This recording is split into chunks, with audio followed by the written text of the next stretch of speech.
Hi all. నేను గోంగూర mutton చేశాను. చాలా సింపుల్గా చేసేసాను. ఎలా చేశాను అనేది చూపిస్తాను. ఫస్ట్ అయితే కొంచెం ఆయిల్లో ఆనియన్స్ టొమాటో బాగా ఫ్రై చేసుకోవాలి.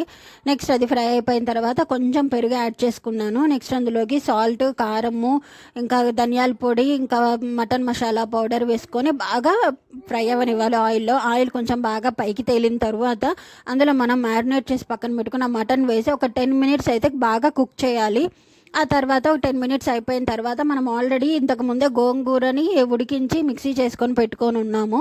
అది ఆ కంటెంట్ కూడా అందులో వేసేసి మనకి ఎంత వాటర్ అయితే కావాలో అంత వాటర్ యాడ్ చేసుకొని ఒక 5-6 విజిల్స్ వచ్చేదాకా కుక్కర్ మూత పెట్టుకొని కుక్ చేసుకోవాలి.